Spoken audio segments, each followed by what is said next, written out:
और हरियाणा के भिवानी में इंटरनेट सेवाएं बंद कर दी गई हैं। मनीषा हत्याकांड में प्रशासन का बड़ा फैसला ये है, एहतियात के लिए 24 घंटे के लिए इंटरनेट सेवाएं बंद है। आज सुबह महिला शिक्षक मनीषा का अंतिम संस्कार हुआ है। मनीषा हत्याकांड से भिवानी में भारी तनाव है। तो बड़ी खबर इस वक्त आपको बता रहे हैं, हरियाणा के भिवानी में इंटरनेट सेवाएं बंद कर दी गई हैं। मनीषा हत्याकांड में प्रशासन का ये बड़ा फैसला है, एहतियात के लिए 24 घंटे के लिए इंटरनेट सेवाएं बंद है। और आज सुबह महिला शिक्षक मनीषा का अंतिम संस्कार हुआ है और मनीषा हत्याकांड से भिवानी में भारी तनाव है।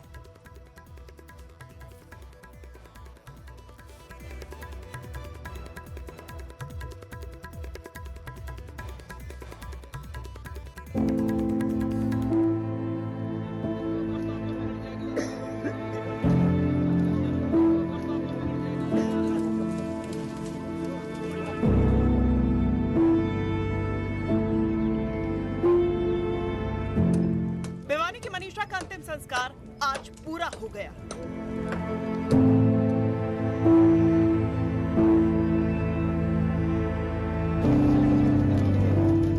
बेटी के लिए न्याय की मांग कर रहे परिवार ने लंबे संघर्ष के बाद बेटी को मुखाग्नि दी।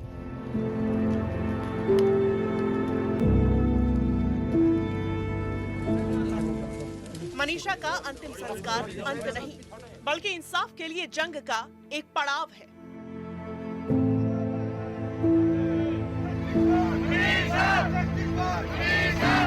तीसरी बार एम्स में पोस्टमार्टम कराने के बाद भिवानी की रहने वाली स्कूल टीचर मनीषा का उनके परिवार ने 10वें दिन अंतिम संस्कार कर दिया, इस उम्मीद से कि उनकी बेटी को सीबीआई इंसाफ दिलाएगी। मनीषा को उनके छोटे भाई नितेश ने मुखाग्नि दी।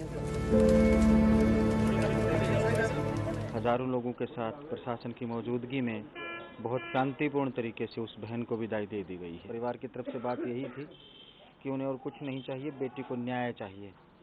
और उस बेटी को न्याय के लिए सरकार ने सबसे बड़ी एजेंसी को ये जांच सौंप दी है। मनीषा के अंतिम संस्कार के लिए उनका परिवार बुधवार को शाम करीब 6 बजे राजी हुआ था। इससे पहले परिवार ने 2 मांगे सरकार के सामने रखी थी, जिसमें केस की जांच सीबीआई से कराने और दिल्ली एम्स में पोस्टमार्टम करवाना शामिल था। और उनकी दोनों मांगों को हरियाणा सरकार ने मान लिया था और इसकी जानकारी खुद सीएम नायब सिंह सैनी ने एक्स पर दी थी। भिवानी की हमारी बेटी मनीषा और उनके परिवार को न्याय दिलाने के लिए प्रदेश सरकार तथा पुलिस प्रशासन पूरी गंभीरता और पारदर्शिता के साथ कार्य कर रहे हैं। मैं स्वयं लगातार इस मामले की रिपोर्ट ले रहा हूँ। परिवार की मांग के आधार पर हरियाणा सरकार निष्पक्ष जांच के लिए इस केस को सीबीआई को सौंपने जा रही है। इस मामले में पूरा न्याय किया जाएगा। मनीषा हत्याकांड में भिवानी के एसपी मनबीर सिंह भी हटा दिए गए और लोहारू थाने के प्रभारी समेत 6 पुलिस कर्मियों को भी सस्पेंड कर दिया गया, क्योंकि इन पुलिस कर्मियों पर शुरू से इस मामले में लापरवाही बरतने के आरोप थे। और जब मनीषा का शव मिला तब भी मामले को उलझाने के आरोप लगे और पुलिस की इन्हीं हरकतों की वजह से लोगों का गुस्सा फूट पड़ा, जो पूरे 10 दिनों तक भिवानी प्रशासन के लिए चुनौती बन गया।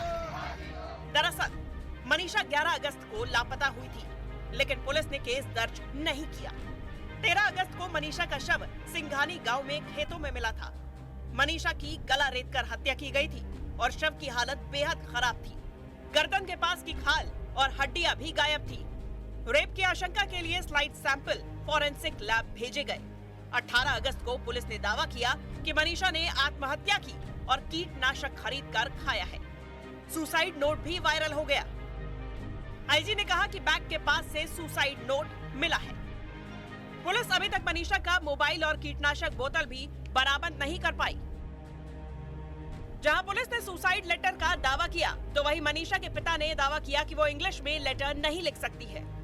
पुलिस की कहानी और परिवार के बयानों से मनीषा की हत्या की गुत्थी बेहद उलझ गई है, जिसे सुलझाने की जिम्मेदारी अब सीबीआई की है।